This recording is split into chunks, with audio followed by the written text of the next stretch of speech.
ألا بذكر الله تطمئن القلوب. السلام عليكم ورحمة الله وبركاته. الحمد لله نحمده ونستعينه ونستغفره ونؤمن به ونتوكل عليه ونعوذ بالله من شرور أنفسنا ومن سيئات أعمالنا.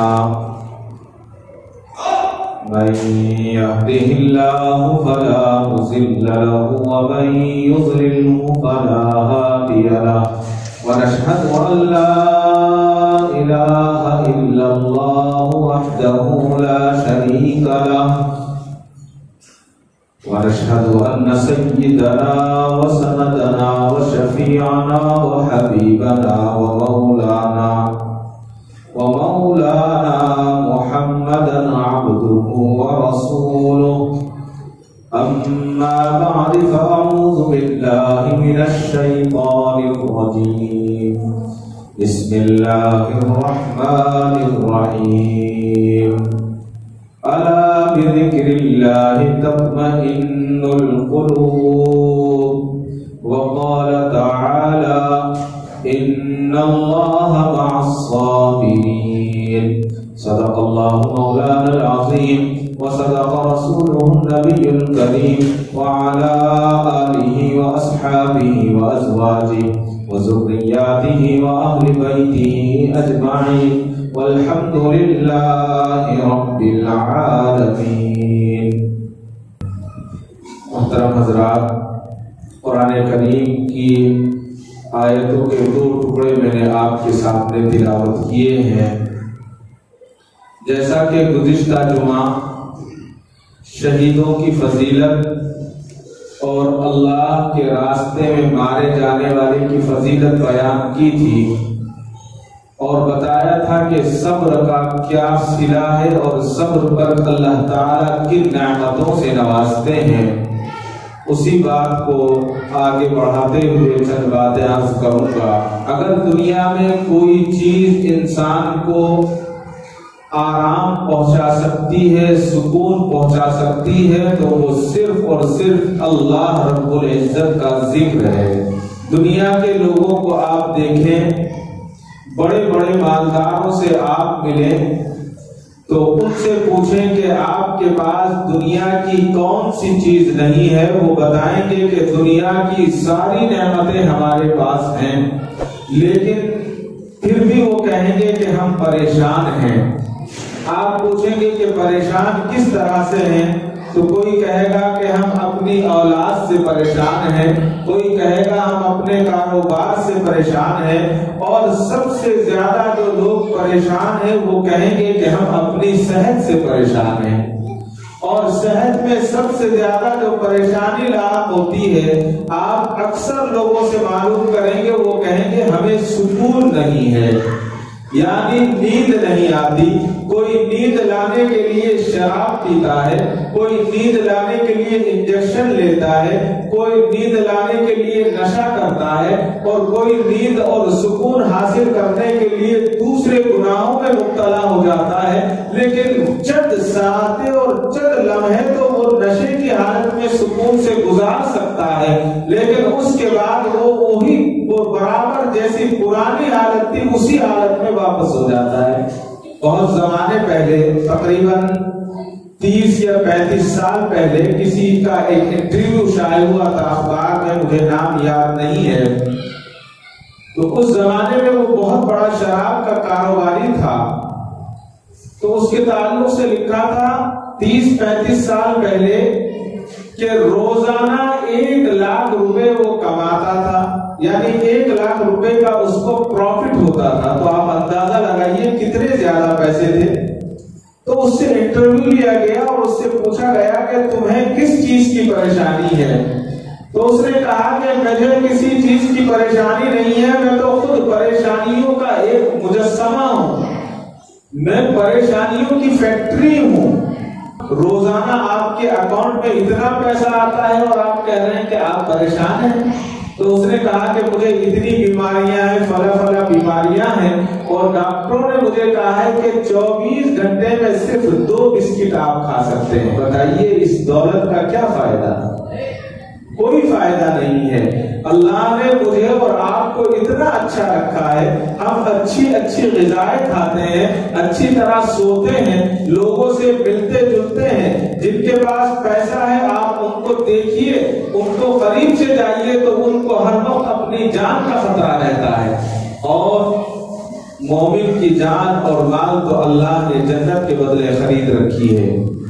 تھوڑی سی محنت دنیا کے اندر کرنی ہے، نمازیں پڑھ لی، روزہ رکھ لیا، زکات دے دی، حج کر لیا، اور جو سنتیں ہیں سنتوں کے مطابق اپنے زندگی گزار لی، تو اسی پر اللہ تبارک و تعالیٰ اس کھانے کو، اس پینے کو، اس سونے کو اللہ تعالیٰ عبادت میں شامل فرما لیتے ہیں۔ اور اللہ تعالیٰ اتنے زیادہ عزیز رکھتے ہیں انسان کو کہ اس کے تعلق سے انسان کچھ سوچ ہی نہیں سکتا۔ انسان کے ذہن میں یہ گمان نہیں آ سکتا کہ اللہ تعالیٰ کہ میں اس قدر نافرمانی کرتا ہوں اور پھر بھی اللہ تعالیٰ مجھے محبوب رکھتے ہیں۔ یہ اللہ کا احسان ہی تو ہے کہ ہم ہر لمحے اللہ سے غافل ہیں، لیکن اللہ کی ساری نعمتیں ہمیں برابر مل رہی ہیں۔ جو لوگ اللہ کی عبادت نہیں کرتے، جو بتوں کی پوجا کرتے ہیں، آگ کی پرستش کرتے ہیں، جانوروں کو پوجتے ہیں، اللہ تعالیٰ ان کو بھی نعمتوں سے نواز رہا ہے، ساری نعمتیں دے رہا ہے، صرف اس لیے کہ وہ حضرت انسان ہے، اللہ نے ان کو انسان پیدا فرمایا۔ حضرت عمر فاروق رضی اللہ تعالیٰ امیر المومنین نے کسی سے کہا کہ تھوڑا سا مجھے پانی پلاؤ، مجھے پیاس لگی ہے، تو حضرت عمر فاروق رضی اللہ تعالیٰ کی خدمت میں شربت پیش کیا گیا۔ اور اس زمانے میں کیسے شربت ہوتے تھے میں اور آپ جان سکتے ہیں، کھجور ملا دی، پانی کے اندر شہد ملا دیا تو اس کو شربت کہہ دیا گیا۔ اتنی لوازمات، اتنی ساری نعمتیں جو آج میں اور آپ اور ایک عام آدمی استعمال کر رہا ہے، اتنی نعمتیں نہیں تھی اس زمانے میں۔ حضرت عمر فاروق رضی اللہ تعالیٰ رونے لگے۔ شربت دینے والے نے کہا کہ امیر المومنین کیوں رو رہے ہیں؟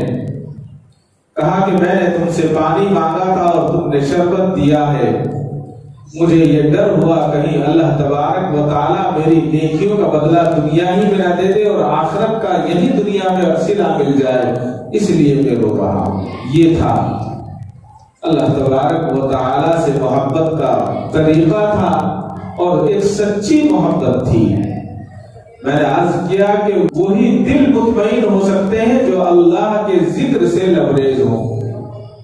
اگر آدمی جب پریشان ہوتا ہے، کچھ نہ بھی کتنا بھی پریشان ہو، آپ اس کو دوا دیجئے، آپ اس کو کوئی سامان دیجئے، اس کو تسلی دیجئے، تسلی نہیں ہوتی جب تک وہ اللہ اللہ نہ کر لے، جب تک وہ ذکر اللہ نہ کر لے اور درود شریف نہ پڑھ لے، اس کو تشفی نہیں ہوتی، اور اس وقت زبان سے جاری بھی ہو جاتا ہے۔ یہ ایک ایمان کی علامت ہے۔ درمیان میں بات آ گئی، ایک صاحب کے تعلق سے آتا ہے کہ مسلمان تھے اور مرتد ہو گئے۔ ایمان ایک ایسی چیز ہے کہ جب ایک مرتبہ دل میں جا کر بیٹھ جاتا ہے تو اس کا نکلنا مشکل ہے۔ ایک مسلمان مرتد ہو گیا اور کرسچن بن گیا، کوئی مجبوری نہیں ہوگی، شیطان نے اس کو بہکایا، پھسلایا، کرسچن ہو گیا۔ کرسچن ہونے کے بعد ان کا بہت بڑا پادری بنا، اور اتنا بڑا پادری بنا کہ دور دور تک اس کی شہرت ہونے لگی۔ کتابوں میں قصے لکھے ہیں کہ ایک عام مسلمان جا رہا تھا، بہت بڑا مجمع تھا، اور ایک کوئی صاحب بڑا اچھا بیان کر رہے تھے، خطاب کر رہے تھے، تو اس مسلمان نے پوچھا کہ یہ کیا ہے، کون ہے؟ تو انہوں نے کہا کہ یہ ایک مسلمان تھے اور یہ بعد میں اسلام قبول کر لیا اور پادری بن گئے، اور بہت بڑے ہمارے مذہب کے پیشوا ہیں، بہت بڑے عالم ہیں۔ تو انہوں نے کہا کہ ایسا ہو ہی نہیں سکتا کہ کوئی مسلمان پادری بن جائے، وہ پادری بنا ہوگا شیطان کے کہنے کی وجہ سے، شیطان کے سکھلانے کی اور وسوسے کی وجہ سے، اور میں یہ یقین کے ساتھ کہہ سکتا ہوں کہ اس کے دل کے اندر اگر واقعی یہ مسلمان تھا تو کہیں نہ کہیں اس کے دل کے اندر اسلام ہوگا اور اللہ کا نام ہوگا۔ اس نے کہا کہ نہیں، ایسا نہیں ہے، یہ تو بہت بڑے پادری ہیں، تھے کبھی مسلمان۔ اس نے کہا ایسا کرو، آپ ان کو میرے سامنے لے آؤ اور میں اور یہ مل کر جو ہے ایسا کرتے ہیں، ہم آپس میں مناظرہ کر لیتے ہیں، میں ان کا امتحان لے لیتا ہوں، اگر یہ اپنے امتحان میں کامیاب ہو گئے تو یہ پادری رہیں گے، ورنہ مسلمان کے مسلمان۔ اس نے اپنے لوگوں سے کہا کہ کوئی مسلمان ہمارے جو بڑے پادری ہیں ان کا امتحان لینا چاہتے ہیں۔ امتحان کی تاریخ طے ہو گئی اور تاریخ طے ہونے کے بعد ایک اسٹیج لگایا گیا۔ واقعات میں آتا ہے کہ اسٹیج لگانے کے بعد اس اسٹیج پر جو ہے 4-5 گھڑے رکھے گئے، جو گھڑے بند تھے اور ان پر کپڑا ڈھکا ہوا تھا۔ تو اس مسلمان نے یہ کیا کہ ان 2-3 گھڑوں کے اندر 2-3 سانپ ڈالے اور ان کو ڈھک کر لے آیا اور ڈھک کر لا کر رکھ دیا اور کہا کہ پادری صاحب، آپ اتنے بڑے پادری ہیں تو میں آپ سے گزارش کرتا ہوں کہ اس کا منہ نہ کھولیں بلکہ کپڑا اٹھا کر اس میں ہاتھ ڈالیں اور اس میں سے ایک سامان نکال کر ایک کو پیش کر دیں۔ اس نے کہا تو یہ امتحان ہے کہ ہاں بس یہی امتحان ہے، اس سے زیادہ کچھ نہیں ہے۔ تو اس نے ایک گھڑے میں ہاتھ ڈالا، اس میں کوئی سامان تھا، نکالا اور دے دیا۔ اب جب دوسرے گھڑے میں اس نے ہاتھ ڈالا اور سانپ نے اس کے ڈنک مارا تو یہ تو ہر وقت جیزس جیزس اور عیسیٰ عیسیٰ کہنے والا تھا، جیسے ہی ڈنک مارا تو اس نے فوراً کہا اے اللہ میں مر گیا۔ فوراً اس کی زبان سے نکلا تو اس مسلمان نے اس کو پکڑ لیا اور کہا کہ دیکھو، تم کہہ رہے تھے کہ یہ اتنا بڑا پادری ہے کہ اگر کوئی مسلمان ہوتا ہے اور ذرہ برابر بھی اس کے اندر ایمان ہوتا ہے تو اللہ کا نام نکل نہیں سکتا۔ معلوم یہ ہوا کہ اللہ تعالیٰ کا نام اتنا عزیز اور اتنا عمدہ ہے کہ اگر کوئی بیماری، کوئی پریشانی، کوئی تکلیف انسان کو لاحق ہوتی ہے تو یہ صرف اللہ کا نام ہے جو اس کو تکلیف سے بچا سکتا ہے اور اس تکلیف سے راحت دے سکتا ہے، ورنہ کوئی چیز ایسی نہیں ہے جو اللہ کے بغیر راحت پہنچائے۔ حضرت ابو اللیث سمرقندی رحمت اللہ علیہ تنبیہ الغافلین میں ایک واقعہ لکھتے ہیں۔ آپ لکھتے ہیں کہ حضرت عمر فاروق رضی اللہ تعالی عنہ، حضور اکرم صلی اللہ علیہ وسلم کا زمانہ ہے اور مدینے کی زندگی ہے، اور اس زندگی میں نبی اکرم صلی اللہ علیہ وسلم کی خدمت میں عمر فاروق رضی اللہ تعالی عنہ جا رہے ہیں۔ جاتے جاتے آپ نے دیکھا کہ ایک نوجوان بیٹھا ہوا زار و قطار رو رہا ہے۔ اس کو دیکھنے کے بعد، اس کے رونے کو دیکھنے کے بعد حضرت عمر فاروق رضی اللہ تعالیٰ کا دل بھی نرم ہو گیا، آپ بھی رونے لگے اور آپ اس نوجوان کے پاس گئے اور جا کر کہا کہ اے میرے بھائی، میں تجھے روتا ہوا دیکھ رہا ہوں، اس قدر تو گڑ گڑا رہا ہے، کیا وجہ ہے تیرے رونے کی؟ تیرے رونے کی وجہ بتا۔ اس نے کہا کہ نہیں عمر فاروق، مجھے چھوڑ دیجئے، مجھ سے بہت بڑا گناہ ہوا ہے اور اتنا بڑا گناہ ہوا ہے کہ اس گناہ کے تعلق سے میں بیان بھی نہیں کر سکتا۔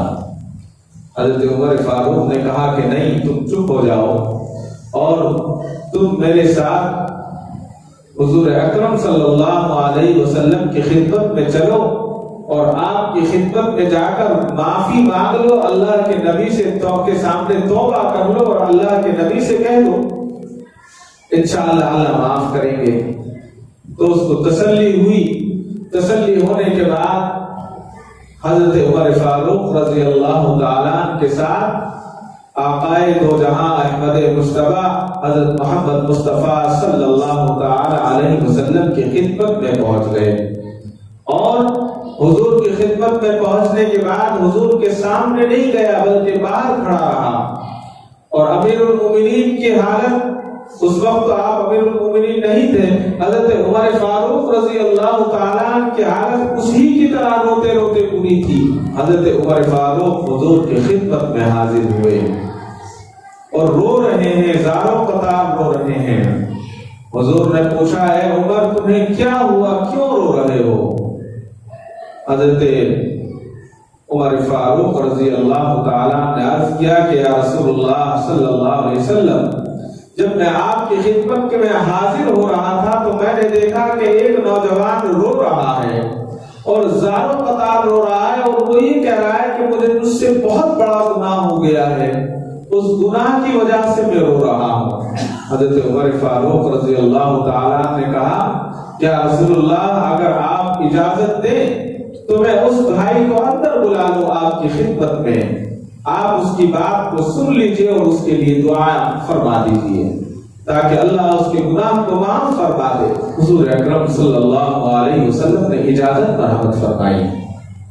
وہ شخص اندر آیا اور آنے کے بعد بہت زاروں قطار رونا اس نے شروع کر دیا اور پھوٹ پھوٹ کر رونے لگا۔ حضور اکرم صلی اللہ علیہ وسلم نے ارشاد فرمایا کہ اے نوجوان تجھے کیا ہوا ہے؟ اس نے کہا کہ اے اللہ کے نبی صلی اللہ علیہ وسلم میں بہت بڑا گناہ کر بیٹھا ہوں، بہت بڑا گناہ میں نے کیا ہے۔ تو اللہ کے نبی نے فرمایا کیا تیرا گناہ اللہ کے عرش سے بڑا ہے؟ وہ کہنے لگا اے اللہ کے نبی میرا گناہ اللہ کے عرش سے بڑا ہے، اتنا بڑا میں نے گناہ کیا ہے، اور پھر رونے لگا۔ اللہ کے نبی نے پھر فرمایا کیا تیرا گناہ اللہ کی کرسی سے بڑا ہے؟ تو اس نے کہا کہ ہاں اللہ کے نبی میرا گناہ اس سے بھی بڑا ہے۔ حضور نے فرمایا کیا تو نے شرک کیا ہے، اللہ کے ساتھ کسی کو شریک ٹھہرایا ہے؟ آج خاص طور سے یہ لفظ ہمیں جو ہے اس پر غور کرنے کی ضرورت ہے۔ ہم چھوٹی چھوٹی باتوں پر شرک کر لیتے ہیں، کسی کے وسیلے سے، کسی کے اس سے، یہ نہیں ہونا چاہیے۔ تو اللہ کے نبی نے فرمایا کیا تیرا گناہ شرک سے بھی بڑا ہے، تو نے شرک کیا ہے؟ تو شخص نے کہا کہ اے اللہ کے نبی میں نے شرک تو نہیں کیا، میں نے اللہ کے ساتھ کسی کو ساجی نہیں ٹھہرایا، ساتھ نہیں ٹھہرایا۔ تو اللہ کے نبی نے پھر فرمایا اے بندے کیا تو نے اللہ کے کسی نیک بندے کو کسی کا قتل کیا ہے؟ تو اس شخص نے کہا اے اللہ کے نبی میں نے کسی کا قتل نہیں کیا ہے۔ تو اللہ کے نبی نے فرمایا کہ اے بندے پھر تو نے کون سا ایسا اتنا بڑا گناہ کر لیا ہے جس کے بارے میں تو یہ کہہ رہا ہے کہ میں نے بہت بڑا گناہ کیا ہے؟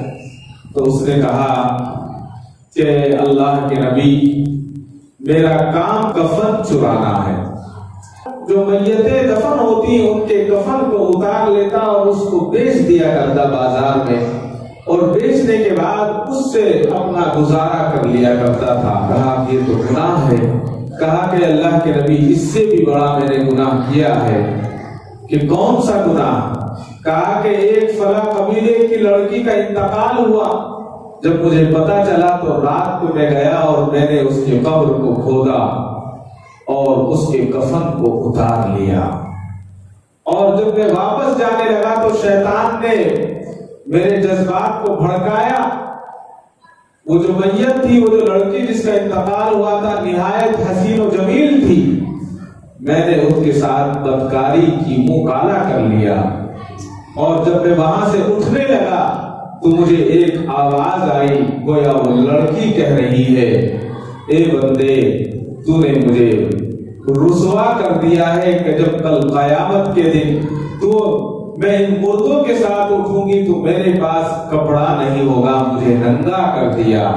اور اتنا ہی نہیں بلکہ جب میں اللہ کے سامنے حاضر ہوں گی تو میں ناپاک رہوں گی، تو میں اللہ کے سامنے کیسے کھڑی ہوں گی؟ بس اتنا کہنا تھا کہ اس کی آواز میرے کانوں میں گونجتی ہے، اور ایسی روبدار آواز ہے، ایسی روبدار آواز ہے کہ میں ہر وقت میرا دل کانپتا ہے، اور اتنا کانپتا ہے کہ میں اس کے بارے میں کچھ بتا نہیں سکتا، اور مجھے یہ خدشہ ہوتا ہے کہ کہیں اللہ کا عذاب مجھ پر نازل نہ ہو جائے۔ جب یہ بات سنی تو اللہ کے نبی نے فرمایا تو نے بہت بڑا گناہ کیا ہے، واقعی تو نے بہت بڑا گناہ کیا ہے، تو نے مردہ لڑکی کے ساتھ ایسا سلوک کیا۔ جب یہ جملہ اللہ کے محبوب صلی اللہ تعالی علیہ وسلم نے فرمایا تو کتابوں میں لکھا ہے کہ وہ شخص فوراً وہاں سے نکل گیا، حضور کے دربار سے نکل گیا اور چلا گیا وہ، اور جنگل مدینہ اس نے چھوڑ دیا۔ مدینہ چھوڑنے کے بعد وہ پہاڑوں میں چلا گیا اور پہاڑوں میں جا کر وہ سجدے میں گر گیا، اور سجدے میں گرنے کے بعد رو رہا ہے، گڑ گڑا رہا ہے۔ 40 دن ہو گئے، 40 دن گزر گئے پہاڑوں میں جانے کے بعد، اور اس نے اللہ سے ایک دعا کی، اے اللہ میں کہاں جاؤں، میرا تو تیرے سوا کوئی نہیں ہے، تیرے سے سننے کے علاوہ کوئی سننے والا ہی نہیں ہے، میں کس کو سناؤں۔ اب تو اللہ کے حبیب نے بھی کہہ دیا ہے کہ تو نے بہت بڑا گناہ کیا ہے، اب تو تیرے محبوب نے بھی کہہ دیا ہے کہ تو نے بہت بڑا گناہ کیا ہے۔ کسی شاعر نے کہا ہے، میں تیرے سامنے جھک رہا ہوں خدا، میں تیرے سامنے جھک رہا ہوں خدا، میرا کوئی نہیں اللہ تیرے سوا۔ جب 40 دن گزر گئے، معافی مانگتا رہا تو اللہ تبارک و تعالی کو رحم آ گیا، اور رحم آنے کے بعد اللہ کی رحمت متوجہ ہوئی، اور حضرت سیدنا جبرائیل علیہ السلام کو اللہ تعالی نے حضور اکرم صلی اللہ علیہ وسلم کی خدمت میں بھیجا، اور سیدنا جبرائیل علیہ السلام اللہ کے نبی کی خدمت میں تشریف لائے اور سلام عرض کیا، اور آنے کے بعد کہا اللہ تعالی آپ کو سلام پیش کرتا ہے، اور اللہ تعالی آپ سے ایک بات پوچھتے ہیں۔ اللہ کے حبیب نے فرمایا کہ اے جبرائیل کیا پوچھتے ہیں بتائیے۔ حضرت جبرائیل علیہ السلام نے کہا کہ اے اللہ کے نبی، اللہ تعالیٰ پوچھ رہے ہیں کیا مخلوق کو آپ نے پیدا کیا ہے یا میں نے پیدا کیا ہے؟ تو اللہ کے رسول نے جواب دیا کہ میں کون ہوتا ہوں، پیدا کرنے والی ذات تو اللہ کی ہے، اللہ نے پیدا کیا ہے۔ تو پھر حضرت جبرائیل علیہ السلام نے فرمایا کہ اللہ تعالیٰ دوسری بات آپ سے پوچھتے ہیں، کیا مخلوق کو آپ رزق دیتے ہیں یا میں رزق دیتا ہوں؟ تو اللہ کے حبیب نے فرمایا مجھے اور ساری مخلوق کو رزق دینے والا اللہ تعالیٰ ہے، اللہ رب العزت ہی رزق عطا فرماتے ہیں۔ تو حضرت جبرائیل نے تیسرا سوال کیا کہ اللہ کے نبی، اللہ پوچھتے ہیں کہ اللہ تعالیٰ معاف فرمانے والے ہیں یا آپ معاف فرمانے والے ہیں؟ تو اللہ تعالیٰ کے حبیب نے فرمایا، حضور اکرم صلی اللہ علیہ وسلم نے، اے جبرائیل اللہ تبارک و تعالیٰ ہی ساری مخلوق کے گناہوں کو معاف کرنے والا ہے۔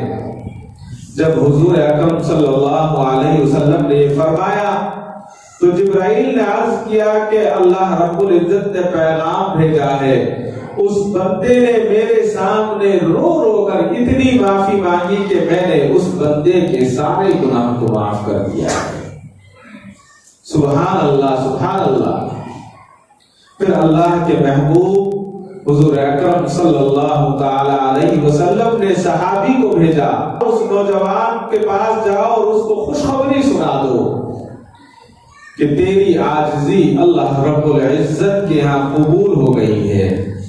اللہ تبارک و تعالیٰ نے اس عاجزی کو قبول فرما لیا ہے، اور پروردگار عالم نے تیری مغفرت کا اعلان کر دیا ہے۔ اللہ اکبر۔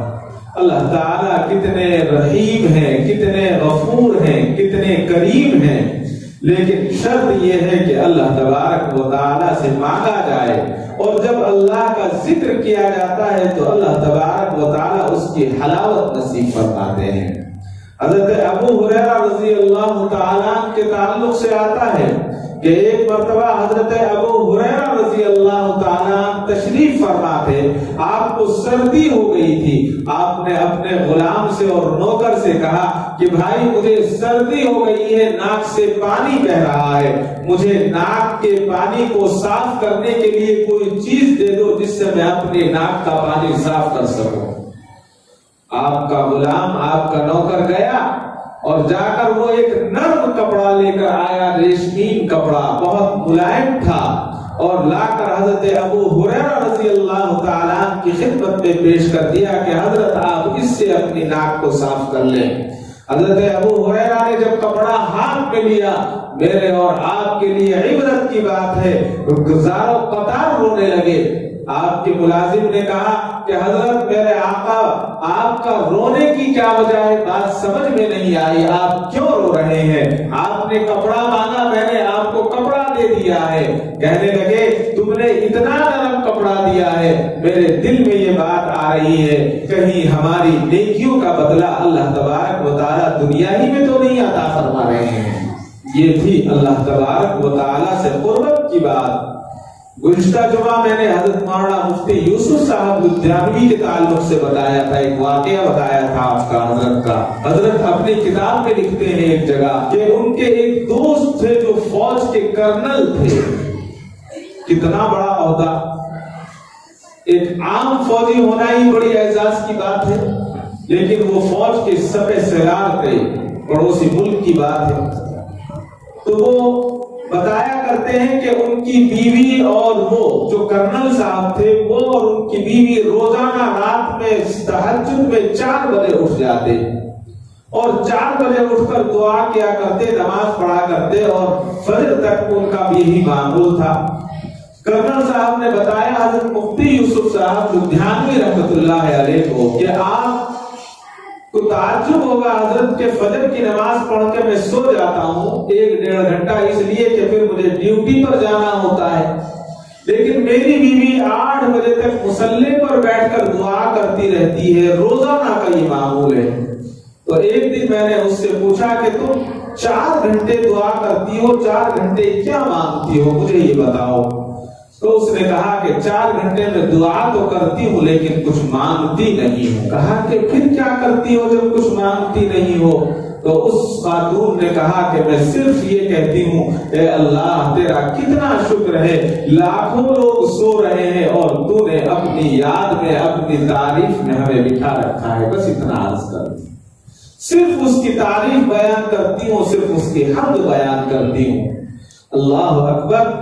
جب کوئی اللہ کی تعریف بیان کرتا ہے اور اللہ کی حمد کرتا ہے تو اللہ تعالیٰ اس کو ساری چیزیں مرحمت فرماتے ہیں۔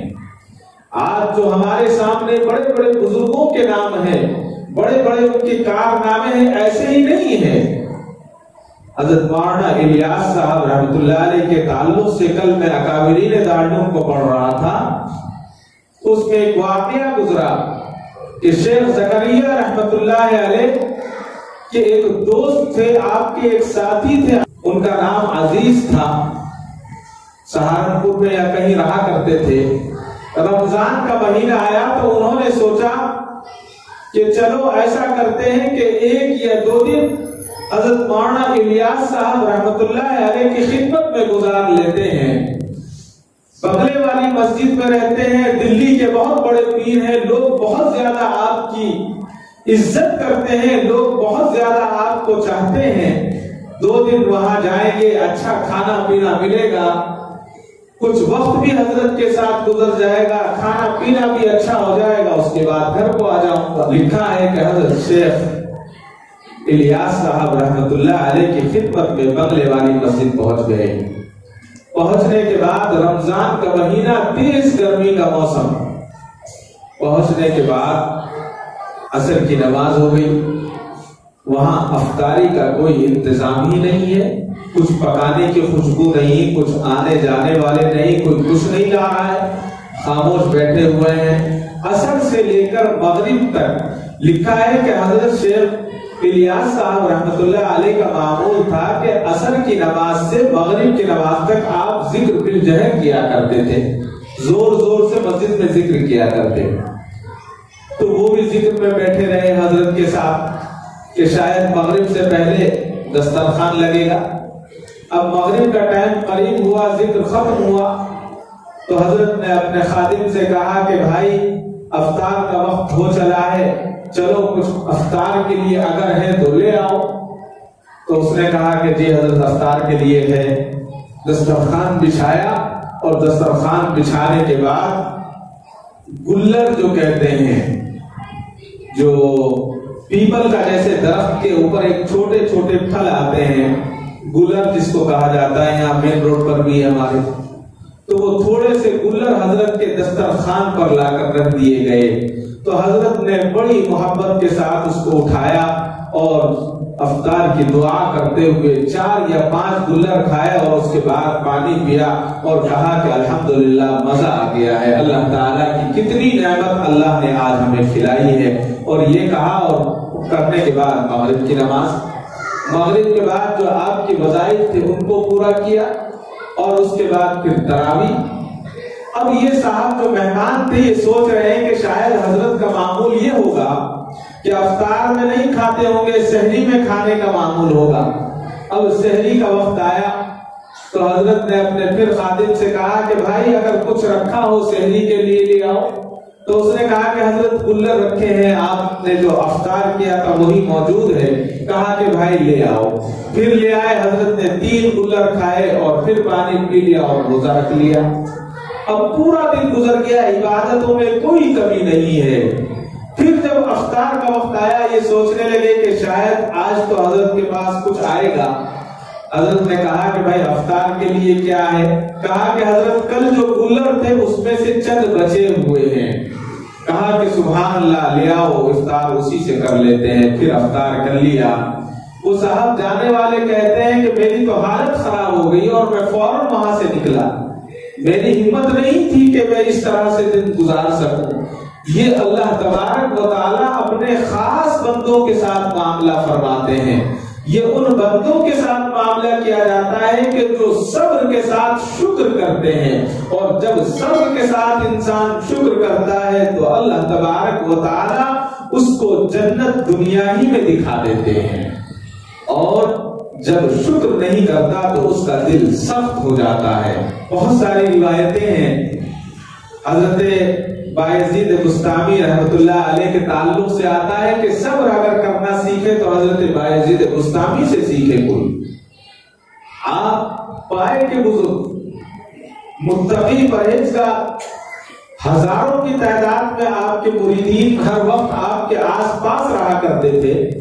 ایک مرتبہ لکھا ہے کہ حضرت بایزید بسطامی علیہ الرحمہ اپنے دوستوں کے ساتھ، اپنے مریدین کے ساتھ، اپنے شاگردوں کے ساتھ سفر کر رہے تھے۔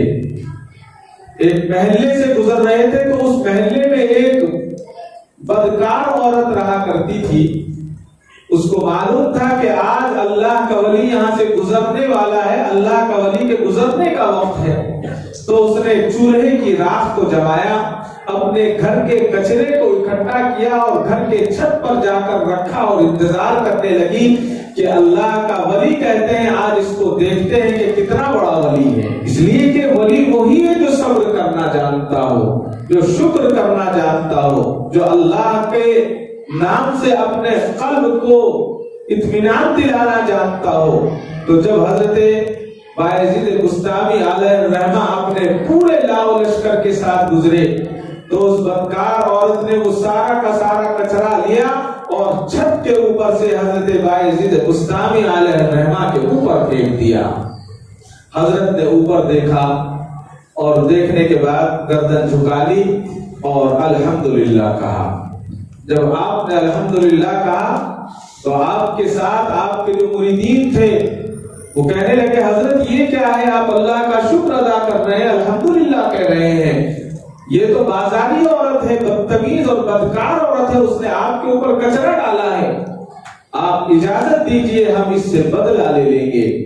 حضرت بایزید بسطامی کا چہرہ سرخ ہو گیا اور حضرت بایزید بسطامی علیہ الرحمہ نے فرمایا کہ جب اس نے کچرا ڈالا تو میرے اوپر گرا تو میں نے فوراً انا للہ پڑھ لیا اپنے دل میں، اور زبان سے کہا کہ الحمدللہ اللہ تیرا شکر ہے، اور اگر تم بدلہ لینے کی بات کرتے ہو تو یاد رکھو تمہیں میرے ساتھ رہنے کا کوئی حق نہیں ہے، اس لیے کہ بدلہ لینے والی ذات تو اللہ کی ہے، میں اور تم کون ہوتے ہیں کہ ہم انسان سے بدلہ لیں؟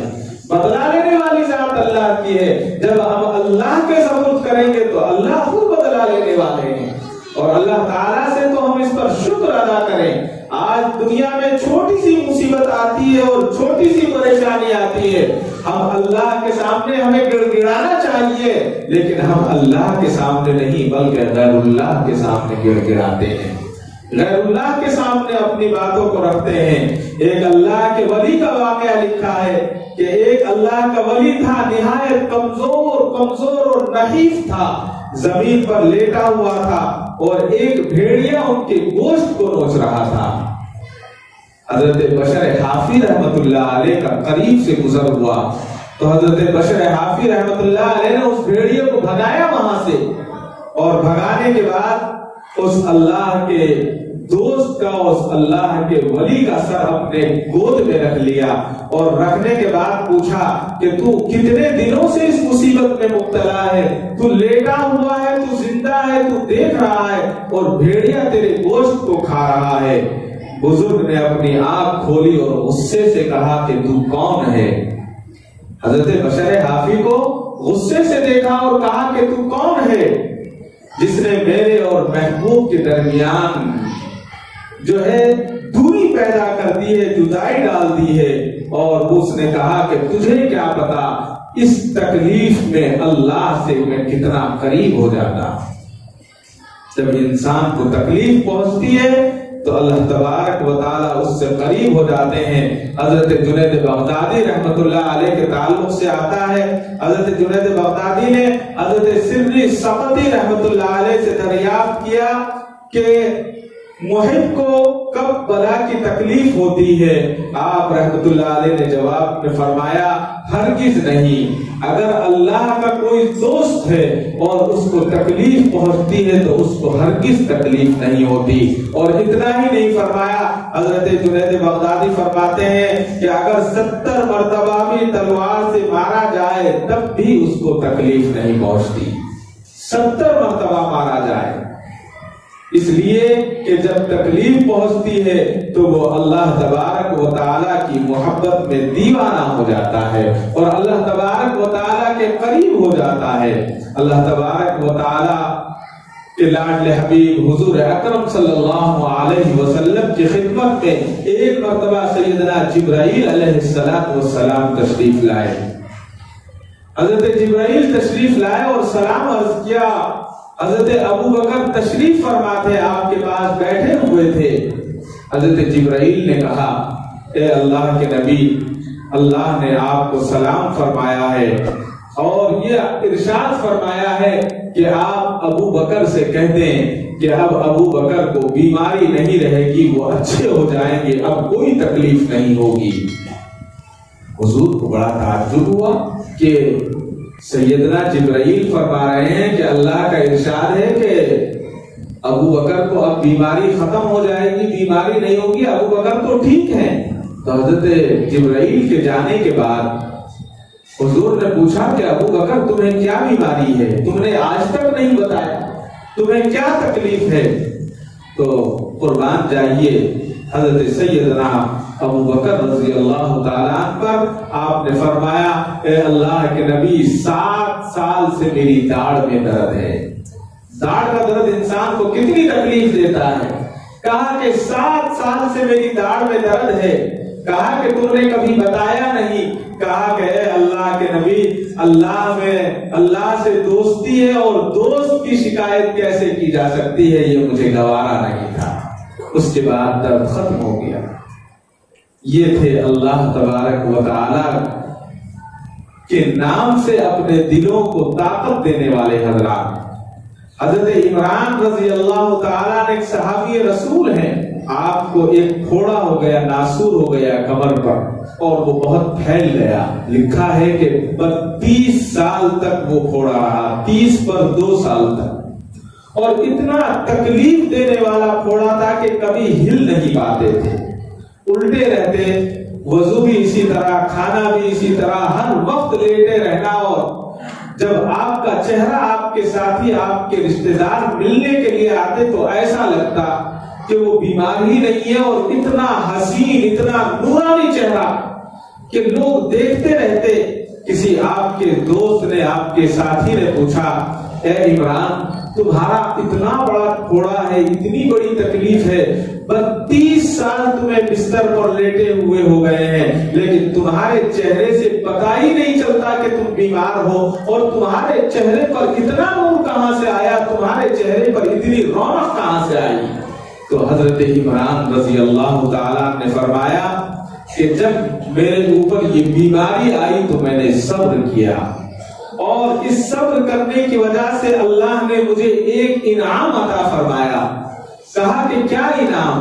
تو حضرت عمران فرماتے ہیں کہ میں اللہ کی اس بیماری پر راضی ہو گیا، میں نے رضا اختیار کر لی، میں خوش ہو گیا، تو اللہ نے یہ انعام عطا فرمایا کہ میں اپنے بستر پر روزانہ ملائکہ سے مصافحہ کرتا ہوں، فرشتے مجھ سے مصافحہ کرتا ہے، اور میں اللہ کی زیارت کرتا ہوں۔ اللہ اکبر۔ جب انسان بیماری میں اللہ سے مانگتا ہے اور اللہ سے قریب ہو جاتا ہے تو اللہ تبارک و تعالیٰ یہ عطا فرماتے ہیں۔ حضور اکرم صلی اللہ علیہ وسلم مسجد نبوی میں بیٹھے ہوئے ہیں، ایک یہودی روتا ہوا آیا اور اللہ کے نبی سے گڑ گڑا کر کہا، اے اللہ کے نبی میرا بچہ 2 دن سے گم ہے، 2 دن ہو گئے ہیں میرا بچہ نہیں ملا ہے، اس کی ماں کا رو رو کر برا حال ہے، اس طرح کا حلیہ ہے، اس طرح کے کپڑے پہن رکھے ہیں۔ یہ جب سنا تو وہاں ایک صحابی رسول بیٹھے ہوئے تھے، انہوں نے کہا کہ اس طرح کے کپڑے پہنے ہوا بچہ میں نے ابھی فلاں جگہ دیکھا ہے، وہ وہاں پر بچوں کے ساتھ کھیل رہا ہے۔ تو وہ دوڑنے لگا۔ حضور اکرم صلی اللہ علیہ وسلم نے کہا کہ اے بھائی تو یہاں ابھی بھاگ مت، سن رک جا۔ وہ رک گیا، کہا کہ اللہ کے نبی مجھے جانے دیجئے تاکہ میں اپنے لخت جگر کو فوراً پالوں اور اس کی ماں تک لے جاؤں۔ حضور نے فرمایا کہ جب وہاں جاؤ گے تو کیا کہو گے، کس طرح اسے بلاؤ گے؟ تو انہوں نے کہا کہ 2 دن سے بچہ گم ہے، تو وہاں جا کر میں بیٹے کے نام سے آواز دوں گا کہ اے میرے بیٹے آ جا، اس کو بیٹے کے نام سے پکاروں گا۔ تو حضور نے فرمایا کہ نہیں، جاؤ، جانے کے بعد اس کے نام سے پکارنا اور زیادہ محبت نہ دکھانا، بلکہ اس کو خاموشی کے ساتھ اپنے گھر لے جانا۔ اس نے کہا کہ یا رسول اللہ یہ کیوں فرما رہے ہیں؟ کہا کہ اگر وہاں کوئی یتیم بچہ کھیل رہا ہوگا تو باپ کی اور بیٹے کی محبت دیکھ کر اس کا دل دکھے گا، کہیں ایسا نہ ہو کہ کوئی یتیم بھی وہاں موجود ہو، لہذا جا کر اس کے نام سے پکارنا اور اس کو خاموشی کے ساتھ گھر لے جانا۔ وہ گیا، اپنے بچے کو لیا، اور لینے کے بعد اپنے گھر نہیں جاتا ہے بلکہ حضور کی خدمت میں آ گیا اور کہا کہ یا رسول اللہ مجھے کلمہ پڑھوا دیجئے۔ حضور نے کہا کہ کیا ہوا؟ کہا کہ آپ کے اس جملے نے کہ کبھی کوئی یتیم بچے کی کان میں آواز جائے اس کو تکلیف نہ ہو، مجھے بے چین کر دیا ہے۔ آپ کا اسلام کتنا اچھا اسلام ہے، چھوٹی چھوٹی باتیں آپ سکھاتے ہیں، گھر بعد میں جاؤں گا، کلمہ پہلے پڑھا دی۔ اسلام کی تعلیمات یہ تعلیمات ہیں۔ آج معاملہ یہ ہے کہ جو بات ہمیں اچھی لگتی ہے اس کو ہم اپنے مقصد کے لیے، اپنے مطلب کے لیے استعمال کر لیتے ہیں، اور جو اچھی نہیں لگتی اس کو چھوڑ دیتے ہیں۔ ایک لطیفہ یاد آتا ہے کہ ایک شخص تھا، چھت پر کھڑا ہوا تھا، آندھی طوفان آیا، نیچے گر گیا، لوگوں نے اس کو اٹھا لیا، اٹھانے کے بعد لٹایا پلنگ پر۔ کسی نے کہا کہ فلاں ڈاکٹر کے پاس لے کر چلیں، چوٹ زیادہ لگی ہے، کسی نے کہا کہ فلاں حکیم کے پاس لے کر چلیں، کسی نے کہا کہ فلاں وید کے پاس لے کر چلیں۔ تو ایک صاحب وہاں بیٹھے ہوئے تھے، انہوں نے کہا کہ نہیں، ان کو کہیں لے جانے کی ضرورت نہیں ہے، ایسا کریں کہ آدھی کلو دودھ کو گرم کریں، اس کے اندر آدھی کلو جلیبی ڈال کر ان کو کھلائیں۔